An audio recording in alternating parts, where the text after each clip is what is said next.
அஸ்ஸலாமு அலைக்கும். உங்கள் மீது சாந்தியும் சமாதானமும் உண்டாகட்டும். இன்றைய காலை பொழுது உங்கள் அனைவருக்கும் இனிய பொழுதாக அமைய எல்லாம் வல்ல இறைவனை பிரார்த்தித்தவனாக இன்றைக்கும் குவைத்துடைய பல முக்கியமான செய்திகளை பற்றி தான் பார்க்க போகிறோம். வீடியோவை கடைசி வரைக்கும் பாருங்க. தெரியாத நண்பர்களுக்கும் மறக்காம ஷேர் பண்ணுங்க. வீடியோ பிடிச்சிருந்தா ஒரு லைக் பண்ணுங்க, சப்ஸ்கிரைப் பண்ணுங்க, மறக்காம பெல் பட்டனை ஆல் செலக்ட் பண்ணுங்க. குவைத்துடைய டினார் மதிப்பு மூலதான் பார்த்தலாம். இலங்கைக்கான ரூபாயில் ஒரு தினாரின் மதிப்பு 1000 ரூபாயாக உள்ளது. இந்தியாவின் ரூபாயில் ஒரு தினாரின் மதிப்பு 273 ரூபாய் 24% உள்ளது. இது அல்முல்லா எக்ஸ்சேஞ்சுடைய அப்ளிகேஷன் ஆன்லைன் ரேட் ஆகும். அல்முல்லா எக்ஸ்சேஞ்ச் ஜமியாக்கள் உள்ள மெஷின் ரேட் பார்த்தலாம். இந்தியாவுக்கு 272 ரூபாய் 25%, இலங்கைக்கு 1000 ரூபாயுமாக உள்ளது. ஜமியாக்கள் உள்ள மெஷின்களில் நல்ல ரேட் கிடைச்சா போடுங்க. அதே போல் கட்டணம் 1.25 தினார் தான் அறவிடுறாங்க அப்ளிகேஷன் மற்றும் மெஷின்களில். குவைத்துடைய பல எக்ஸ்சேஞ்சுகள்லையுமே அக்கௌண்ட் நம்பரை மறைச்சிடுறாங்க. இதை பற்றி உங்களுக்கு தொடர்ந்துமே தெரிய தரது. நீங்கள் ஏதாவது ஒரு புதிய எக்ஸ்சேஞ்சுக்கு பழைய பற்றுச்சீட்டோட போகிறீங்களா இருந்தால் நிச்சயமாக அதில் அக்கௌண்ட் நம்பர் இருக்கா அப்படின்றத செக் பண்ணிக்கோங்க. அப்படி இல்லாத பட்சத்தில் எழுதிட்டு போனாலும் பிழை இல்லாத அக்கௌண்ட் நம்பர் எழுதிருப்போங்க. ஏதாவது ஒரு நம்பர் பிழைச்சாலும் கூட உங்களுடைய பணம் நாட்டுக்கு போய் சேராது.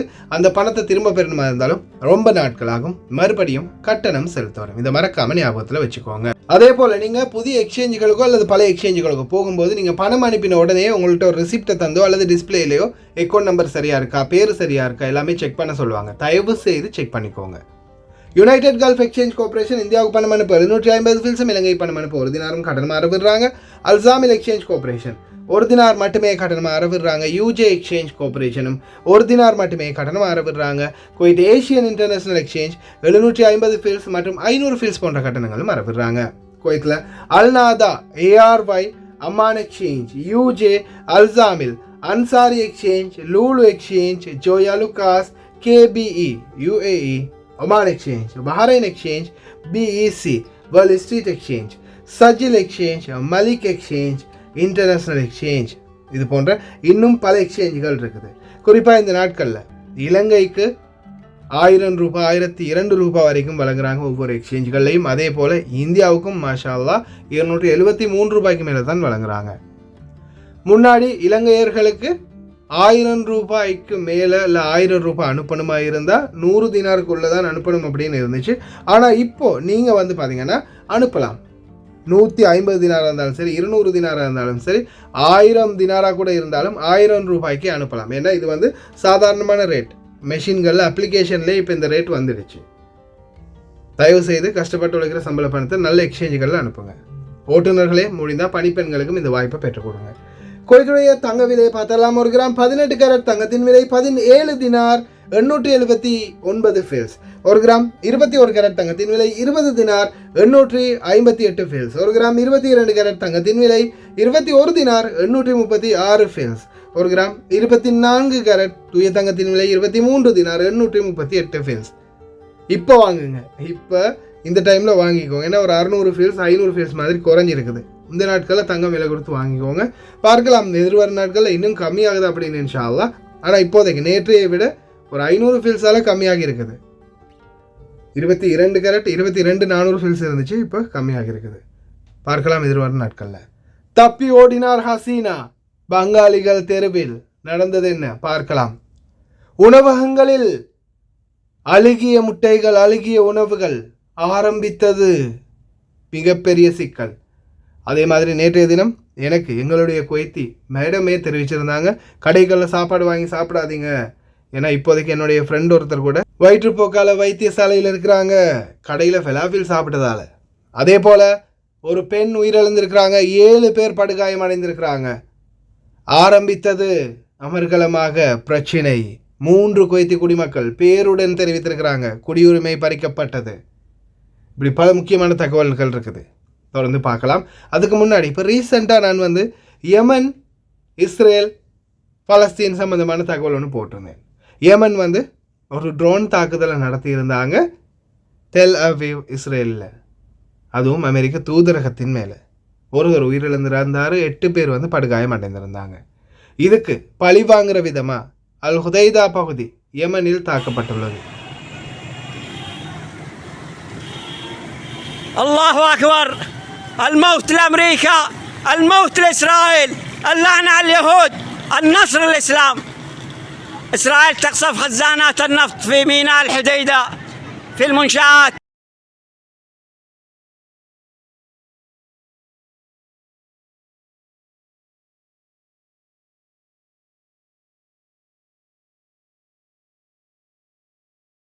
யமனிகள் ஹூதிகள் சும்மா இருப்பாங்களா? அவங்க இப்போ செங்கடலால் போகிற கப்பல்களை தாக்க ஆரம்பிச்சிடாங்க மறுபடியும். இப்போ இது ரெண்டு பக்கமுமே தொடர்ந்து இந்த சண்டை வந்து உருவாகி ஆரம்பமாகி போயிட்டே இருக்குது. இப்போது யமன் முதலாவது தாக்கினாங்க, அதுக்கப்புறமா இரண்டாவது அமெரிக்கன்கள் தாக்கினாங்க, இஸ்ரேல் தாக்கினாங்க, இப்போ மறுபடியும் யமனிகள் தாக்க ஆரம்பிச்சிட்டாங்க. இதனிடையில் இஸ்ரேல் பாதுகாப்பு அமைச்சர் யோ கேலண்ட், ஏமனில் இப்போது எரியும் தீ மத்திய கிழக்கு முழுவதையும் எரிக்கச் செய்வோம், அரபு நாடுகளையே மிரட்டும் இஸ்ரேல். בפעם הראשונה שבה הם פגעו באזרח ישראלי, הכינו אותם, ואנחנו נעשה את זה בכל מקום שבו הדבר הזה יידרש. לדם של אזרחים ישראלים יש מחיר, הוא לא הפקר. את זה יודעים היום, גם בלבנון, גם בעזה, גם בתימן, וגם במקומות אחרים. אם יעיזו לתקוף אותנו, התוצאה תהיה זהה. சரி, end of the scene. எல்லாம் முடிச்சாச்சா? சரி, இப்போ இஸ்ரேல், ஹூத்தி, அதுக்கப்புறமா காசா, ஹமாஸ் எல்லாருமே பாடுபடுறாங்க. யாருக்காக? காசா மக்களுக்காக. ஆனால் காசா மக்களுடைய நிலை என்ன? இன்றைக்கி அந்த நாட்டில் தற்போதைய நிலை உண்ண உணவு இல்லாமல் மரத்தில் இருக்கக்கூடிய இலைகளை பசிக்காக சாப்பிடக்கூடிய நிலைக்கு தள்ளப்பட்டிருக்கிறாங்க அந்த நாட்டு மக்கள். அதே மாதிரி சிறுவர்கள், எதிர்கால சந்ததியினர். ஹஸ்பி அல்லாஹ்னே அமல் வக்கீல். அல்லாஹ் போதுமானவன். பிரார்த்தனை பண்ணுங்க, முடிஞ்ச வரைக்கும் பிரார்த்தனை பண்ணுங்க பலஸ்தீன் மக்களுக்காக, அவங்களுடைய நிம்மதியான வாழ்வுக்காக. மற்ற தகவல்களை பார்க்கலாம். முதலாவது, குவைத்துடைய வெப்பம் ஒரு தண்ணி ஃபில்டரையே பலூன் ஆக்கி இருக்குது. السلام عليكم معان. السلام عليكم معان. شوف على سبيلك، شوف كثر الجو عندنا حلو. شوف شلون صارت وفاخيه الفلتر. سكرها هي، قلت حق معان سكرها. اقول السلام عليكم. தயவு செய்து கவனமாக இருங்க, வெயிலில் தெரியாதீங்க. இந்த ஃபில்டருக்கே இந்த நிலைமைன்னா வெயிலில் தெரிகிறவங்களுடைய நிலைமை என்ன? ரொம்ப கவனம்.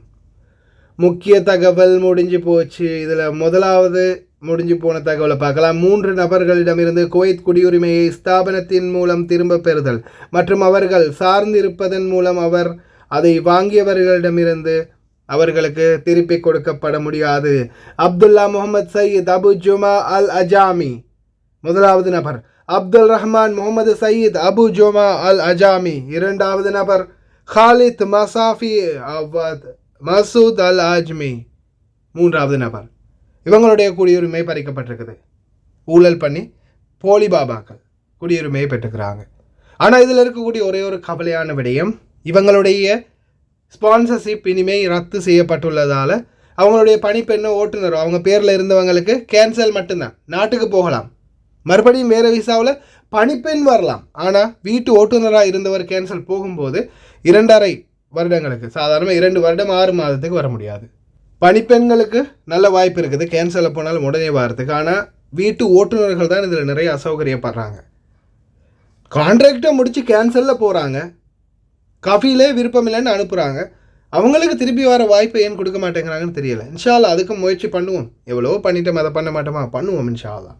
சில உணவகங்களில் கிருமி தொற்று பரவுவது குறித்த வதந்திகளை சுகாதார அமைச்சகம் மறுக்கிறது. இது தொடர்பாக வழக்குகள் எதுவும் பதிவு செய்யப்படவில்லை. ஒரு உணவகத்தில் இருந்து குறைந்த அளவு விஷம் உள்ளதை நாங்கள் கண்டறிந்தோம். அதை மூடுவதற்கான அதிகாரப்பூர்வ நடவடிக்கைகளை எடுத்தோம். மேலும் அனைவரும் குணமடைந்துள்ளனர். அவர்களுக்கு எந்த ஒரு பாதிப்பும் இல்லை. இதுதான் ஒஃபிஷியல் அனௌன்ஸ்மெண்ட். தற்போதைக்கு ஒரு கடையில் ஒரு பிரச்சனை வந்திருக்குது, அதுக்கப்புறமா அதை மூடி இருக்கிறாங்க. ஆனால் இப்போ ஒரு சில கடைகளுடைய பெயர்களோட ஸ்ப்ரெட் ஆகி இருக்குது. இந்த கடைகளில் உணவுகள் சாப்பிடாதீங்க. எங்க வீட்டு மேடமே எனக்கு நேற்று மெசேஜ் போட்டாங்க. شوفي هذا تسمم من مطعم عقل، مطعم واحد فلافل ومطعم كلحة ومطعم تابعي. لا تاخذون فلافل ولا شاورما دياي ولا مكان. كل هذا ناس في مستشفى تعبانين. لا احنا معاشرين بس تو قاعد يقول ماما بعد عند مواجه هذول لا تسترون، بس نحن يجي البيت. لا بس انا عندي هذا النيوز انا قبل خذيته بس ما سويت ترانسليت ولا شفته، عشان كذي انا ترست هذا الموضوع هذا بعد نفس الشيء عشان كذي. ஆனால் நிறைய அழுகிய முட்டைகள் மற்றும் ஒரு சில பொருட்களை வந்து கைப்பற்றி இருக்கிறாங்க. உணவு பாதுகாப்புத்துறை 20 விதிமீறல்கள் பதிவு செய்யப்பட்டதா நேற்றைய தினம் தெரிவிச்சிருந்தாங்க. அதில் 1275 அழுகிய முட்டைகள் சந்தைகளிலிருந்து அளிக்கப்பட்டன. நிறம், வடிவம், மனம் மாறிய கெட்டுப்போன உணவுப் பொருட்களின் விற்பனையை கண்காணித்தல் தொடர்ந்தும் நடைபெறுகின்றது. இதன் அடிப்படையில் முடிஞ்சு போச்சு. இன்னொரு முக்கியமான தகவல் என்ன தெரியுமா? சுகாதார சான்றிதழை பெறாமல் தொழிலாளர்களை பணி அமர்த்துதல் குறித்து விசேட பரிசோதனை ஆரம்பம். எந்த ஒரு மத்தாம்லேயோ ஹோட்டல்லையோ உணவகங்களில் சுகாதார சான்றிதழ் மெடிக்கல் சர்டிஃபிகேட் கட்டாயம் இருக்கணும் தொழிலாளருக்கு. இப்போ இதில் அந்த கடைக்குரிய உரிமையாளருடைய ஸ்பான்சர்ஷிப்பு கீழே இருக்கக்கூடிய தொழிலாளருக்கு மெடிக்கல் சர்டிஃபிகேட் எடுக்கலாம். காதிம் விசாவில் அல்லது ஷோன் விசாவில் வேறு இடங்கள்லேருந்து வேறு இடத்துக்கு வேலைக்கு வந்திருக்கிறவங்களுக்கு மெடிக்கல் சர்டிஃபிகேட் எடுக்க முடியுமா? முடியாது. அப்போ கடைகள்லேருந்து வேலையை விட்டு விலக்க வேண்டிய சூழல் வரலாம். பலர் இந்த மத்தாம்களில் காதிம் விசாவில் வேலை செஞ்சிங்கன்னா நிச்சயமாக தொழிலை இழக்க நேரிடும். மெடிக்கல் சர்டிஃபிகேட் இருந்தால் தான் வேலைக்கு வைக்க முடியும். மெடிக்கல் சர்டிஃபிகேட் இல்லைன்னா வேலையை விட்டு தூக்கிடுவாங்க. முடிஞ்சு போச்சு. காதிமில் வேலை செய்கிறவங்களுக்கு தொடர்ந்துமே சிக்கல் ஆரம்பம். அதே மாதிரி இன்னொரு மிக முக்கியமான தகவல், குவைத்துடைய ஹவாலி கவர்னரேட் பகுதிகளில் தற்போது மீடியா பொது ஆணையகம் தணிக்கை மூலம் அங்கீகரிக்கப்படாத வீடியோ கேம்களை கண்டுபிடிக்க கடைகளில் சோதனை. எலக்ட்ரானிக் கடைகள் எல்லாத்துலேயுமே இப்போ இந்த சோதனை நடக்குது. ஒரிஜினல் மாதிரி டூப்ளிகேட் பொருட்களை விற்கக்கூடிய யாராக இருந்தாலும் இந்த நாட்களில் பிடிபடுவாங்க.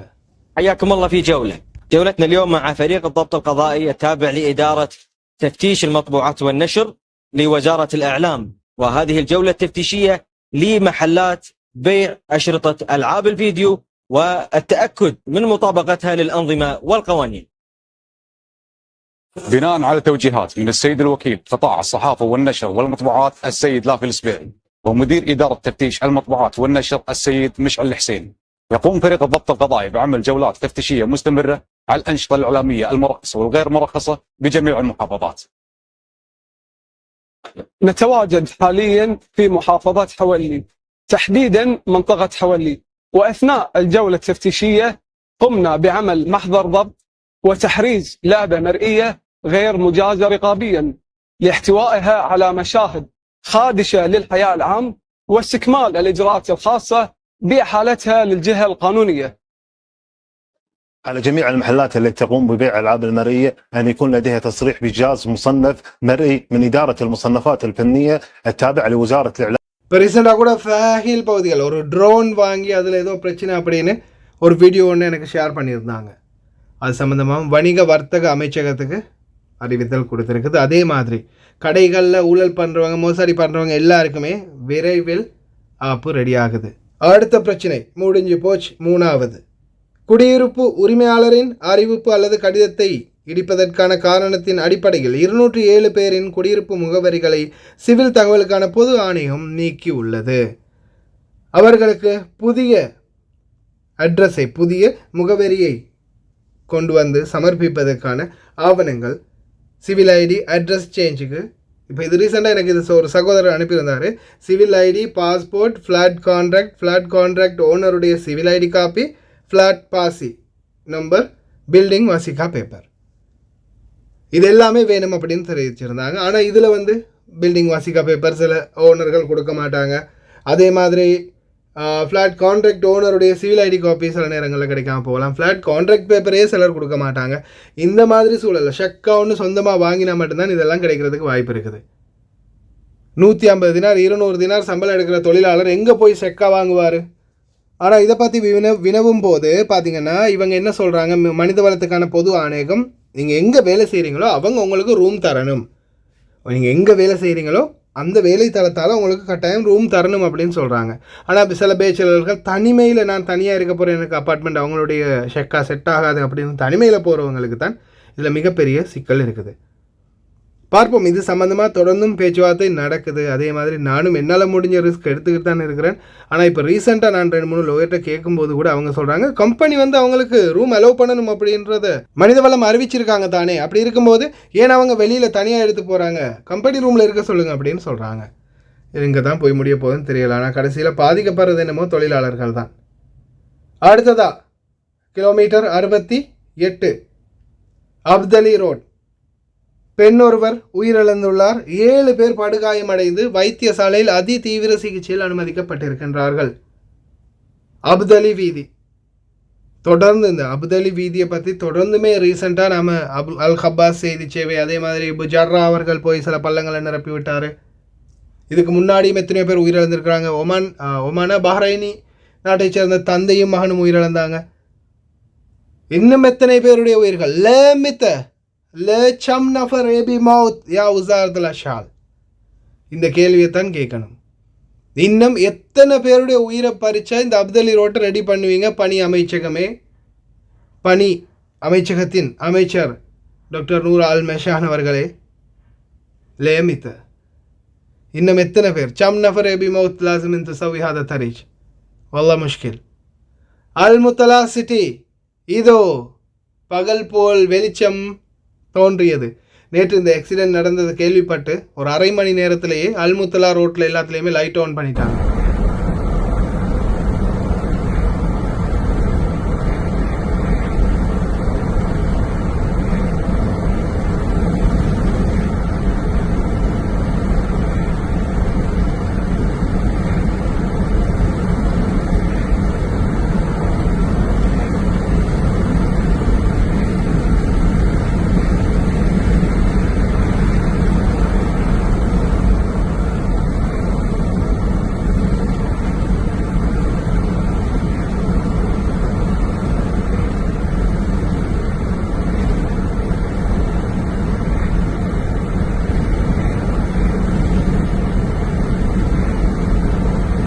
அடுத்ததா இது தைமா பகுதி.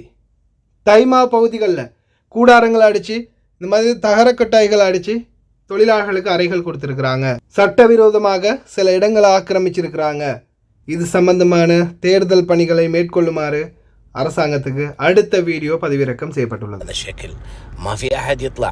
يسوي لهم تعداد، يشوف يطالع، حتى لو كانت المنطقة عليها إزالة شنو يعني نتركها؟ ترى بالنهاية المنطقة في دولة الكويت وفي إقليم دولة الكويت، يعني هذه معانا إلى يوم القيامة.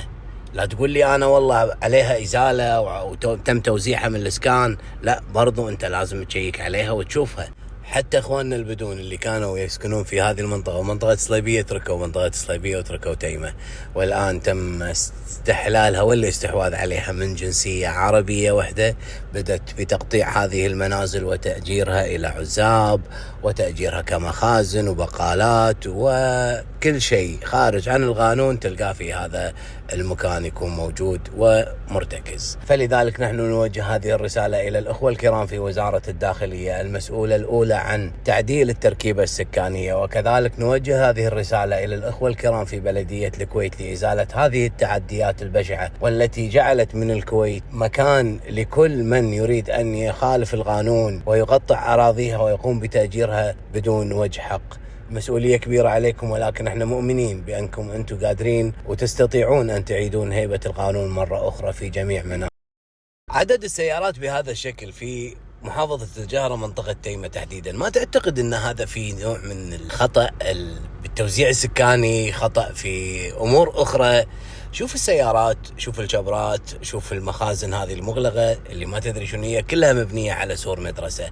الآن هذه مواقف مدرسة، شوف شلون تم استغلالها بالكامل، مخازن، جبرات، سكن عمال، سكن عزاب وإلى آخره. هذه السيارات منتشرة بهذا الشكل، ما في أحد يطلع يسوي لهم تعداد، يشوف يطالع، حتى لو كانت المنطقة عليها إزالة شنو يعني نتركها؟ ترى بالنهاية المنطقة في دولة الكويت وفي إقليم دولة الكويت، يعني هذه معانا إلى يوم القيامة. لا تقول لي أنا والله عليها إزالة وتم توزيعها من الإسكان. சரி, ஏதோ வெயில், மழை, காற்று, இந்த மாதிரி பல இன்னல்களுக்கு இந்த தகர கொட்டாய்களில் இருந்து கஷ்டப்படக்கூடிய ஓட்டுநர்கள், தொழிலாளர்கள், பணிப்பெண்கள், இவங்களுக்கு இதை ரிமூவ் பண்ணுறதால வேறொரு நல்ல இடத்துல அவங்களுக்கு அறைகள் அமைச்சு கொடுப்பாங்கன்னு நம்புகிறோம். பார்க்கலாம், நல்லதுலேயும் ஒரு கெட்டதுன்ற மாதிரி இந்த மாதிரி செக் பண்ணி இந்த இதெல்லாம் உடைக்கணும் அப்படின்னு சொல்லிட்டாங்கன்னா நிச்சயமாக அறை தரணும், உங்களுக்கு நல்ல அறைகள் தான். அதே போல் சாதுல் அப்துல்லா பகுதிகளில் தைமா பகுதி உண்மையிலேயே அந்த வீடுகள் இன்னமும் ஒரு சமமான நிலையில் இல்லாமல் இருக்குது. ஆனால் சாதுல் அப்துல்லா பகுதி எவ்வளவு டெவலப் ஆகின பகுதி பாருங்கள் இருக்கிற நிலைமை. هذا النخيل اللي نتكلم عنه يجب وقف زراعته في الزراعات التجميلية. هذا النخيل اللي تشوفونه الآن قبل سنتين تم زراعته في مدينة سعد العبد الله. تكلمنا كثير عن موضوع النخيل والاستفادة منه في مشروع تنموي ضخم. الكويت تحتاج أشجار ظل، أشجار مستدامة. வெளிநாட்டவர்களை மட்டுமே சிந்திக்கிறவங்க இதையும் கொஞ்சம் சிந்திச்சாங்கன்னா நல்லாயிருக்கும். ஏன்னா இந்த மாதிரி பல இடங்கள் ரொம்ப மோசமாக இருக்குது. இந்த பெரிய நாடு பண வசதியில் முதலிடத்தில் இருக்கிற நாடு, ஆனால் ரோடு ரொம்ப படுகேவலமாக இருக்குது. சரி பண்ணாங்கன்னா நல்லாயிருக்கும், வெளிநாட்டவர்களை மட்டும் குடையாமல். தப்பி ஓடினார் ஹசீனா. பங்களாதேஷ் நாட்டில் தற்போது வெடித்தது கலவரம். இலங்கையை போலவே தற்போது ஸ்பெயின் நாட்டுக்கு தப்பி ஓடியுள்ளார் பங்களாதேஷ் அதிபர் ஹசீனா அவர்கள். ரொம்ப அராஜகம் பண்ணினாங்க, கொடுங்கோலாட்சி நடத்தினாங்க அப்படின்னே சொல்லலாம். பல பங்களாதேஷ் நாட்டவர்கள் சொன்னாங்க. தொடர் ஆட்சியை கைப்பற்றி கைக்குள்ளே வச்சுருந்தாங்க. ஆட்சியை கலைக்க விடாமல், அரசாங்கத்தையே மாற்ற விடாமல் ஒரு கொடுங்கோல் ஆட்சி நடத்தினாங்க அப்படின்னு கூட சொன்னாங்க பல பங்களாதேஷ் நாட்டவர்கள். ஆனால் இன்னைக்கு அந்த நாடு இராணுவத்தின கட்டுப்பாட்டுக்குள்ளே போயிருக்குது. ஆனால் சர்வாதிகாரியாக ஒருத்தர் இருந்தாலும் அவரோட கட்டுப்பாட்டுக்குள்ளே இருக்கிறது வேறு. இராணுவ ஆட்சிக்கு மட்டும் ஒரு காலமும் நாடு போயிடக்கூடாது. இன்னைக்கு எந்த அளவு மோசமான சூழல்னா, இப்போ ஒரு வண்டி ஒன்று ரிவர்ஸில் போயிடுச்சு பார்த்தீங்களா? இதை பாருங்கள், இந்த வண்டி என்ன பண்ணுதுன்னா, அப்படி ஒரு க்ரௌடுக்குள்ளே அப்படியோ ஸ்பீடாக குறைஞ்சு நினைக்கிற ஒரு 100 ஸ்பீட் 100 ஸ்பீடில் போய் டைரெக்டாக உள்ளே புகுறுது. நான் நினைக்கிறேன் ஒரு 20, 30, 50 பேராவது இறந்துருப்பாங்க அந்த வண்டியில் நசுங்கி. அதுக்கப்புறம் அந்த வண்டி ஸ்ட்ரக் ஆகி நிற்கும்போது உடனே அந்த வண்டி ஓட்டுநர், அந்த மிலிட்ரி மேனை பிடிச்சிடுறாங்க மக்கள். இப்போ நீங்கள் அந்த விஷுவலில் பார்க்குறது அதுதான். என்ன அடி! இலங்கையை பார்க்குற மாதிரியே இருந்துச்சு இங்கேயும். ஆனால் ஒரு அஹிம்சை வழி போராட்டம் இலங்கையில் இருந்துச்சு அரகலன்ற பெயரில். அதுக்கப்புறமா அதை கலவரமாக அதை குழப்பி அதை பிரச்சனையாக்கி அதை கடைசியில் ஜனாதிபதி மாளிகையை ஆக்கிரமிக்கிற அளவுக்கு மக்களை கொண்டு போனது வந்து சில என்ன சொல்கிறது, குண்டர்கள் தான், அரசியல் குண்டர்கள், ரவுடிகள். இல்லைன்னா அது அமைதியான முறையில் சுமூகமாக தான் போயிட்டு இருந்துச்சு அரகலன்றது. ஆனால் இங்கே அரகலையில் நடக்குது, ரகலை நடக்குது. எல்லா பக்கம் அடி தடி சண்டை. பங்களாதேஷ் நாட்டவர்கள் ஒட்டு மொத்தமாக குவிஞ்சிட்டாங்க. என்ன தான் நடக்க போகுதுன்னு தெரியலை. இதுக்கு முன்னாடி கூட யுகண்டா, அதே மாதிரி இன்னும் சில நாடுகளில் இந்த மாதிரியான சூழலை காணக்கூடியதாக இருந்துச்சு. அடுத்தது பங்களாதேஷ். சாராய பாட்டிலுக்கும் அரிசிக்கும் 5000 ரூபாய் பணத்துக்கும் ஆசைப்பட்டு ஓட்ட விற்கிறவங்க இந்த நிலைமைக்கு முகம் கொடுக்கத்தான் வேணும். அதில் முக்கியமாக இலங்கையர்கள் பலரும் அடங்கியிருக்கிறாங்க. ஓகே ஃப்ரெண்ட்ஸ், கடைசி வரைக்கும் பார்த்து எல்லாருக்குமே ரொம்ப நன்றி. தெரியாத நண்பர்களுக்கு மறக்காமல் ஷேர் பண்ணுங்கள். வீடியோ பிடிச்சிருந்தா ஒரு லைக் பண்ணுங்கள், சப்ஸ்கிரைப் பண்ணுங்கள்.